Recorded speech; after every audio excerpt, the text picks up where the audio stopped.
Now let's get some post-summit analysis. We have Professor Min Jeong-hun from the Korea National Diplomatic Academy joining me in the studio today. Welcome to the program. My pleasure. So it's been 3 days since the summit came to an end with no agreement.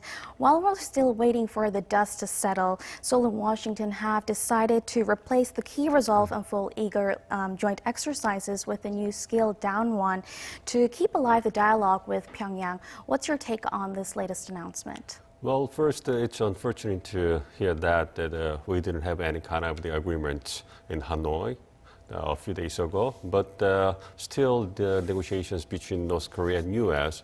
is ongoing, and the replacing the two important joint military exercise with the new one, Dongmeng, is kind of another effort to continue to the peace movement over the Korean Peninsula, even after, despite the Hanoi summit a few days ago.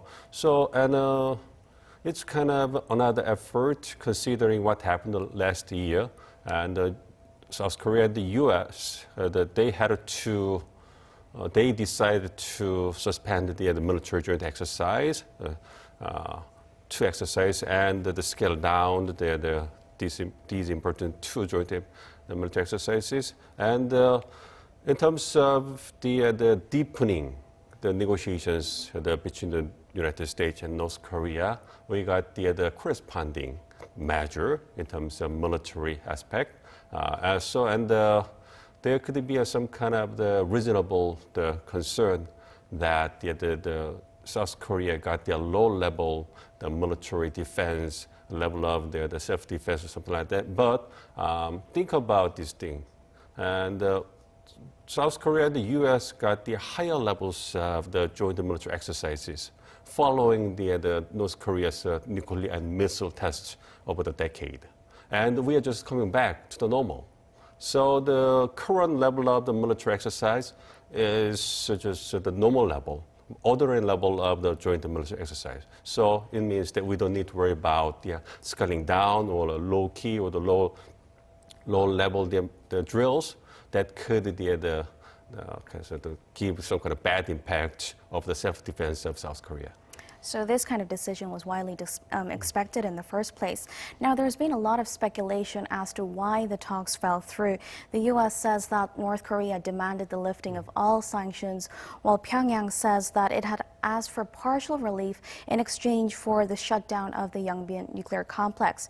Now, do you think there was a mismatch in what each side thought were acceptable denuclearization and corresponding measures? Well, first, I don't think that the two leaders made lies or something like that. They just showed what their country thought about the deals or the negotiations, especially the matter covering the North Korea's denuclearization measures and the corresponding U.S. measures.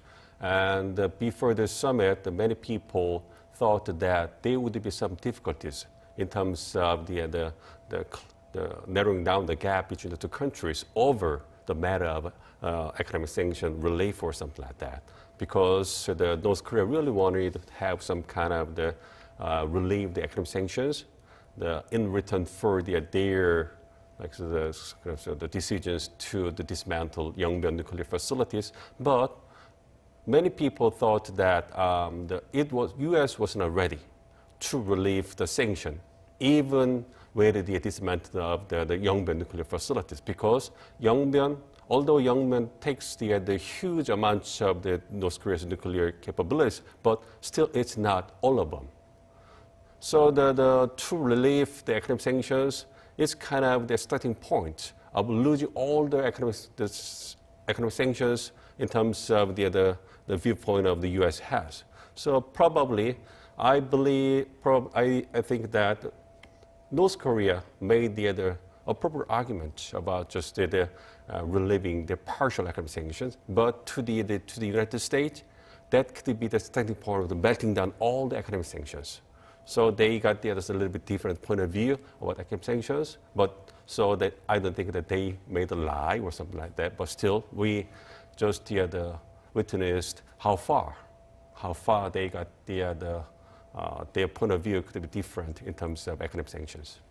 So President Trump back at home again emphasized the great economic potential of North Korea, saying that if it lays down its nuclear weapons, it could get the international community to offer aid to the regime if it all goes well. Do you think he's trying to step up pressure or keep this dialogue momentum going? Well, I don't think that the President Trump is putting more pressure to North Korea. Instead, I think that he's just repeating what he has been arguing. First, if North Korea denuclearized itself, then the country could have the bright economic future. Just repeat. But it could be another pressure, not the scale up the pressure, but just repeating the pressure he has got. Like only after the North Korea's denuclearization, then bright future that the Chairman Kim wants. So just repeat. And it means that still, President Trump want to make the progress with the Chairman Kim. So he's waiting for the Chairman Kim's response to his argument. So it's without a doubt now that South Korean President Min Jeong-hun has heavy shoulders once again. Now, Trump has asked Moon to play an active role in facilitating future dialogue with North Korea. What do you see coming on Moon's part? Well, President Moon, I think he is very important. He got the very important role, like a facilitating role, even after the second summit. Before the summit, I thought that the President Moon's the responsibility could be the lower or the down, but in terms of the no deal or the no agreement this time, the President Moon's facilitating role has been the more important and the stronger. And so I would think that first, President Moon would contact the Chairman Kim and listen to what happened in Hanoi from the Chairman Kim's mouth, and try to provide some kind of alternatives to the Chairman Kim to facilitate the negotiations. And after talking to Chairman Kim, and the President Moon would contact the President Trump and just to deliver what Chairman Kim thought about the second summit and what he wants to talk with the President Trump with the help of President Moon. So basically the President Moon just to repeat what he did before the summit, but his role has become greater and more important. Do you see the possibility of an inter-Korean summit taking place anytime soon? Yeah, I expect that. I expect another summit coming, but I'm not sure about what type of the summit the inter-Korean leaders would have, because there could be two possibilities about another summit. First one is kind of surprising the Panmunjom summit that we got last summer, between the first and third one. Yeah, so the one in May. Yes, and probably that's more possibility because in terms of the second North Korea, the U.S. summit, there were no joint statement agreement or declaration. So, of course, the second possibility is the Chairman Kim's visit to Seoul in return for President Moon's visit to Pyeongyang last the fall. But in terms of the second summit between the North Korea and the U.S., there was no declaration. So I think that Chairman Kim got some kind of burden or pressure in terms of visiting Seoul, because if he goes back to the Pyeongyang without the substantive outcomes from Seoul, he could have some kind of more difficulties in terms of dealing with the domestic audience. So I think that at this time, the first possibility, meeting over Panmunjom area between the President Moon and the Chairman Kim could be possible. And that could be very important to restarting the point in terms of the facilitating North Korea-U.S. negotiations. So North Korea's Vice Foreign Minister Choi Sun-hee said that Kim Jong-un may have lost appetite for talks with the U.S. And she also said that it's questionable if Pyongyang should continue these talks. Now, it's in very stark contrast to what the North Korean media has been reporting. They said that these productive talks between Kim and Trump would continue, and it has made no critical comments of the U.S. What intention do you think the senior official had? Yeah, so there are the the purpose of such kind of different dialogues. First, what Choi mentioned was that she just expressed the Chairman Kim's disappointment in the summit and put the pressure to the United States and just the push the U.S. to listen to or take what the Chairman Kim wants. If it doesn't want Chairman Kim to walk away from the negotiations, but putting pressure. But in the other hand, so North Korea doesn't want to walk away from the negotiations at this time. Still, the negotiations is ongoing, and they want to make a real progress with the United States. So the state media just to show the different opinions about that. So basically, the North Korea got some disappointment in the second summit, but still want to make a progress. Some have said it was actually good for Trump to walk out of the deal rather than making too much concessions. And the fact that he showed that his desire for wanting concrete denuclearization steps was important because Kim Jong-un was somewhat ignoring U.S. negotiators and wanting to talk to Trump himself. What's your take on this? Well, basically, I don't think that Chairman Kim ignored the U.S. the negotiators other than the President Trump, because except the President Trump, almost all the U.S. negotiators were a little pessimistic about the North Korea's willingness to denuclearize itself. And as you know, the President Trump only expressed their positive or the optimistic views about that. So that's why the people expected that, the Chairman Kim is just focused on the President Trump. Just got the President Trump is the last hope in terms of the negotiations. But, through this summit, Chairman Kim got a little bit disappointed because the President Trump is following what other U.S. negotiators are doing.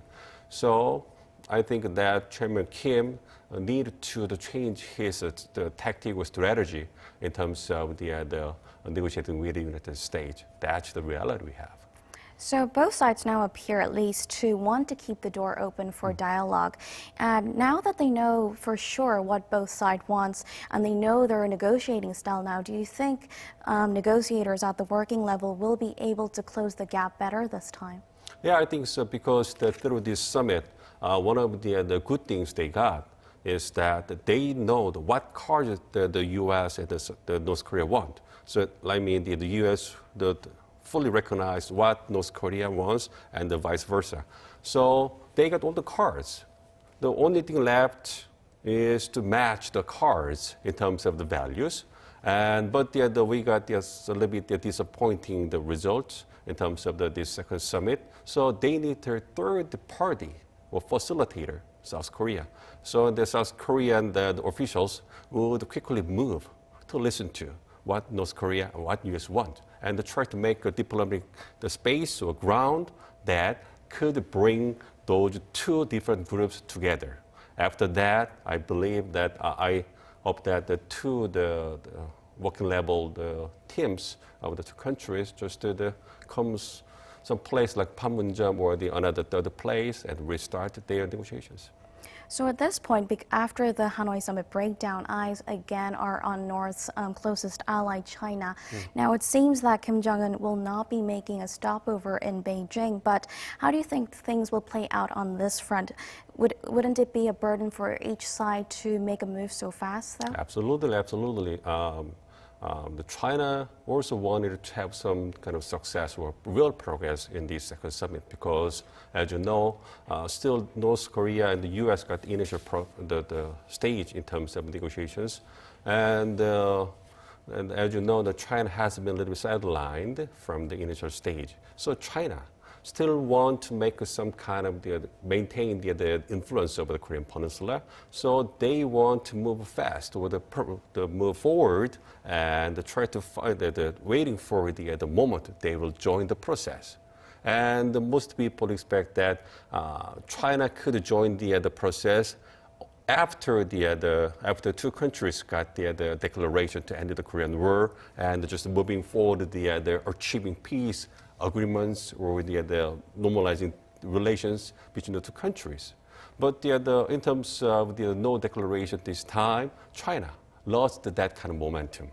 And possibly North Korea tries to talk to the China like the help the North Korea to get out of the economic hardship, but China still got some kind of difficulties to do that because the U.S. is very firm and very